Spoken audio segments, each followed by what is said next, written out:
Today is an historic day because in a few hours we will welcome Finland as the 31st member of our alliance. And it was actually the invasion of Ukraine last year that led to the decision by Finland and Sweden to apply for a NATO membership.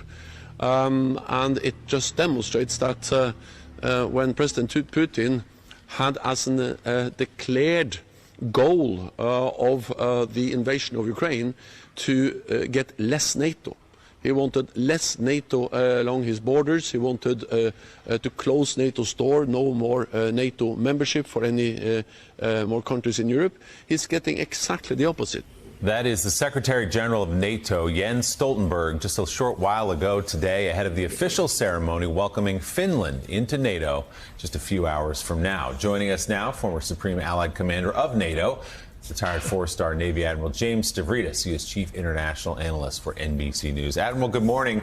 So this accession of Finland into NATO took less than a year. Can you talk about how extraordinary that is, number one, and number two, the significance of adding Finland to NATO and its 810-mile border with Russia? Yeah, it's an unbelievably good morning in Brussels for NATO and a terrible morning in Moscow for Vladimir Putin. What could be better? I'll give you three things off the top of my head why I love the accession of Finland. You mentioned one of them.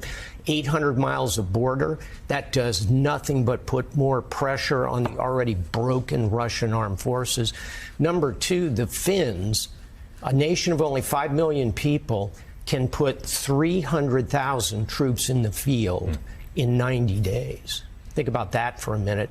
And number three, the fighting spirit of the Finns. We sort of forget our history sometimes. 1939, the Soviet Union, the Red Army, invaded Finland. The Finns fought them to a standstill. A lot of history between Finland and Russia.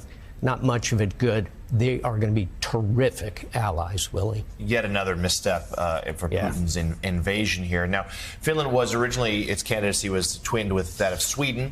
Sweden's has been delayed. Turkey has raised some issues. There's still some hope that Sweden might get in ahead of the NATO summit this summer in Lithuania. I want to get your analysis here. What's your sense as to how that is going to play out? Yeah, as we always say, politics are local, right? And what President Erdogan of Turkey, is playing to his base in Turkey by pushing back on Sweden. Slightly convoluted story, but there are Kurdish resistance figures living in Sweden.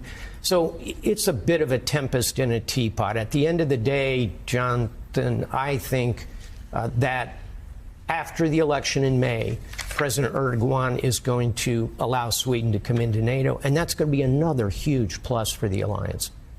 Admiral, can you give us an update on the state of play with the war in Ukraine? And on part of that, Russia's Minister of Children's Rights has been accused by the ICC of crimes against humanity, these forced kidnappings that are happening with Ukrainian children, which is just heartbreaking. What do you see anything happening there on the international legal front? And what overall are you seeing right now with the war? You bet. Both good questions. Let's start, Lise, with the forced kidnapping and indoctrination of these young children. Really terrifying to watch in many different ways. And the ICC, the International Criminal Court, has issued indictments against Putin and against a woman who is heading this effort. That's good news. The bad news is highly unlikely we're going to see Putin indicted anytime soon, even as we contemplate an American president indicted. I don't think we're going to see Putin in the docket in The Hague. I wouldn't rule it out over the long throw of history. But back to the war itself, it's been quiet on the war front, if you think about it. Both sides are preparing for spring offensives. Russia's will be ineffective for all the reasons we've talked about many times: bad logistics, bad leadership, lack of capability. I think that the Ukrainian spring offensive will be potent and potentially will drive to the Black Sea. If that occurs, we're looking at a real jump shift in the war. Stay tuned. We'll be talking about it over the next couple of months.